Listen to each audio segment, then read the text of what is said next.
Everyone has a different personality. They have different interests, different things that they would be really satisfied pursuing. That's not encouraged. What's encouraged is go find a job. What's encouraged is go find some place that you can shove yourself into. Go find a square hole that you can stick your round peg and just jam it in there and shave down the top and the bottom so you slide in with all this extra space on the sides and feel like shit for the rest of your life because you need a job, because you're in debt, because you have credit cards, because you have student loans, because that's what everybody does. And so you do it too. That's what's wrong. What's wrong is that we don't give, it's like let them figure it out on their own, and it fucking takes forever. It took forever for me. The only thing that I had going for me was that I was crazy and that I had been spending most of my high school years fighting, so that I was already so far outside of anybody that I was so weird. I didn't fit in anywhere. I was weird too. Isn't that funny? I didn't feel like I had a pot. I knew one thing. I couldn't work like a regular job. Like I had to figure out something else, because like there's the idea of, it was literally the idea of being in an office was like torture. The hinge point between what you just said is that you said, I couldn't stand this, I couldn't work the real job, I couldn't fit into this, so I did something, I had to find another way. A lot of people get stuck with the "so I had to find another way" part. I think the problem is, though, is that it would be great, for example, to have half your schooling, maybe at that young age, be sort of a Montessori model where you say, okay, we spent our time on reading, writing, and arithmetic. Now we want you to go around, and it has to be, you can't be playing video games unless playing video games is what you want to do for a living and you're going to be able to do some educational work on it. But I mean, I would love to see more of a fostering for the fact that, listen, we're trying to create entrepreneurs here rather than trying to create drone workers on the Amazon assembly line. Now, if you end up on the Amazon assembly line anyway, great, good for you. I'm glad you can bring some food home. But the goal ought to be to let you start a business and maybe employ a bunch of other people, you know?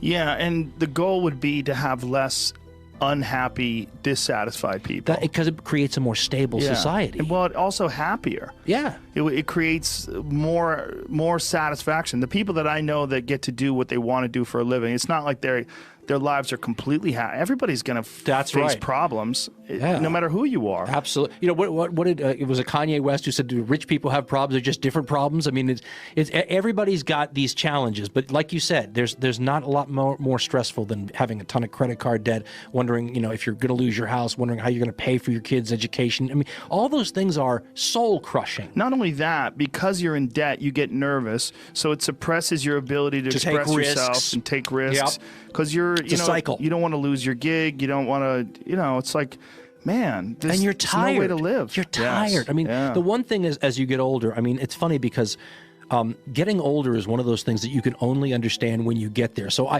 all through your life, you're going through these, God, isn't this the interesting part of being in your 30s or being in your 40s? So as I go into my 50s now, I'm sitting here going, energy is so under-talked about. Yeah. You know, the ability to, like my buddy who wrote me and said, you know, I feel like I screwed up my life. I didn't take enough chances. I played it safe and now I'm so unhappy.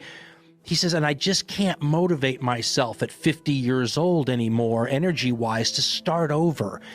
Energy is underrepresented. Well, tell that guy he's got to fix his health. I knew you were going to say that. That's what it is. Your health is your engine. Yeah, your health is literally the chassis, the tires, the brakes, the engine of your vehicle that you move through this life with. And too many people don't pay attention to it. The lack of energy is a killer. And as you get older especially. It's not just that. It changes your ability to do things. If you don't have energy, not only will you not have the energy to pursue things, but you won't be able to do them the same way. If you have energy and enthusiasm and say like you're healthy and you want to write a book, you're going to have thoughts that'll come into your mind that won't come into your mind if you're exhausted. Agreed. And that's fucking huge.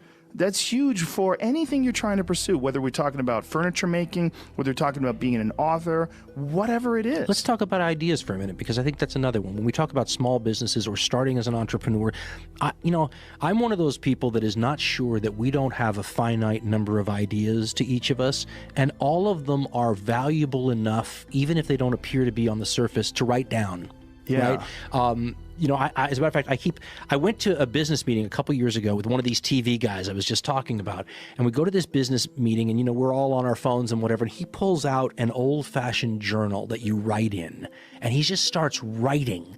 And I looked at that and I thought, in one sense, he looks like a dinosaur, but I went out and bought one. And now it's crazy how often, you know, all I do is write ideas in it. And a lot of them I look back on now and I go, okay, that's still stupid. But other ones I look back on and go, God, I didn't know what this idea meant at the time, but 5 years later, this idea is really, you know, I guess what I'm saying is that if you wanted to take almost like a religious view of it, God only gives you so many, write down and cherish the ideas. But there is something to that. Folks, what really is going to make you unique sometimes is the way your brain works differently than anyone's brain who's ever existed on the planet. That's valuable right there. Write down what comes out of the brain, because you capture those things. Yes, because capture if you don't capture them, they will slip away. And sometimes the idea isn't good until the second half arrives later. Yeah. Right? So idea number 1's in your book from 5 years ago. Idea number 2 that finally completes that idea arrives later.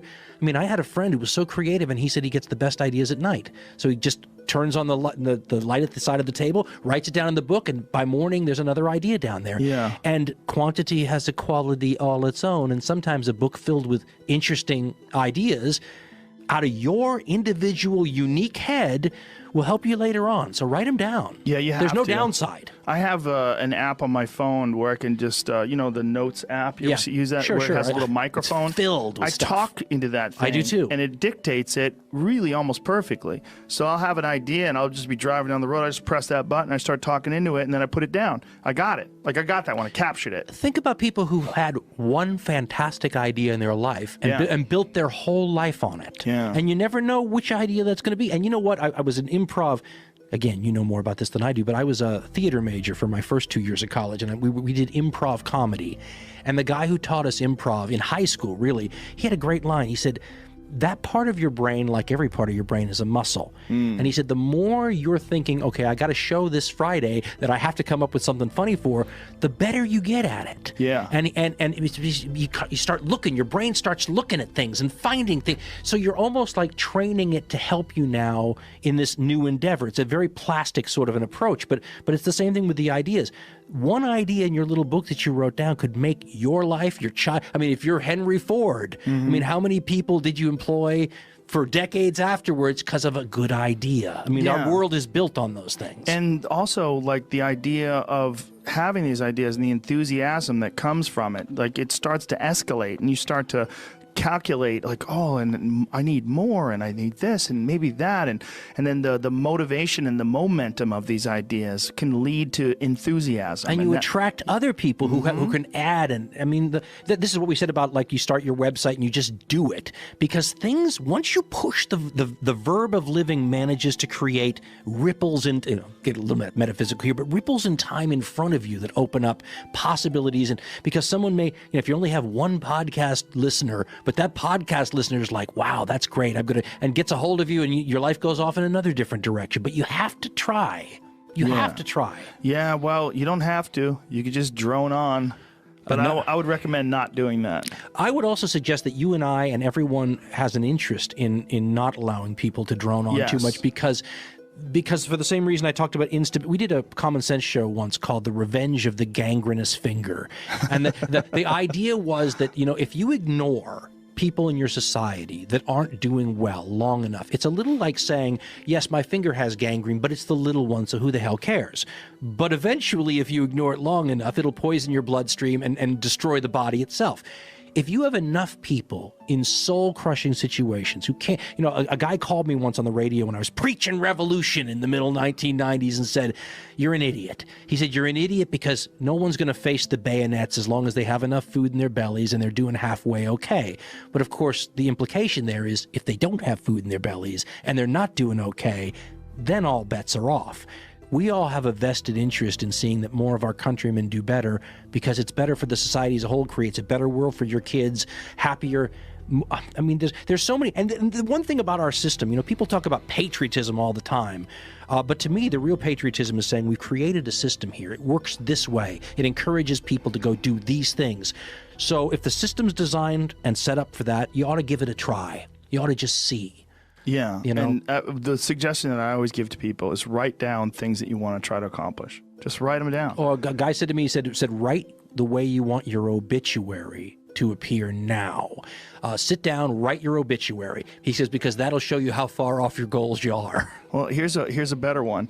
Pretend there's a documentary crew filming your success story, and they're following you around right now. What would you do?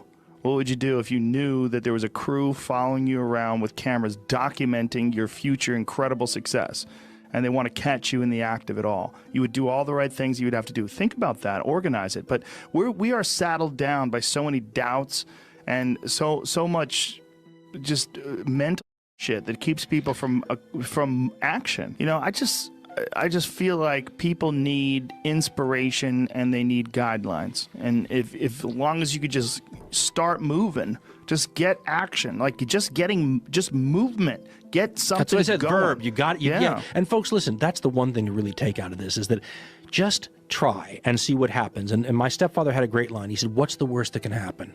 Yeah. And, you know, sometimes you have to think about that to realize if you're scared about failure, don't be scared about the greatest in the world have failed. If you're worried about going into debt, I understand that. Don't be scared of failure. I think failure is awesome for you. And that's one of the reasons why, like I said, I like doing things that I suck at. You know, you could get real complacent if you're really good at something and you only do that thing all the time. I agree with that. And you're not growing anymore. Yeah, you're just not challenged. You're not at the bottom of the heap. You know, if you start jiu-jitsu right now and you're a white belt, you're like, oh, God, what the how could I ever get good at this? And it's humbling. But in that humbling thing, you learn about yourself, you learn about discipline, and you build up that engine, that muscle that is trying to work things out and figure things out. Creating a more formidable you. Yeah, it's a good way to look at it.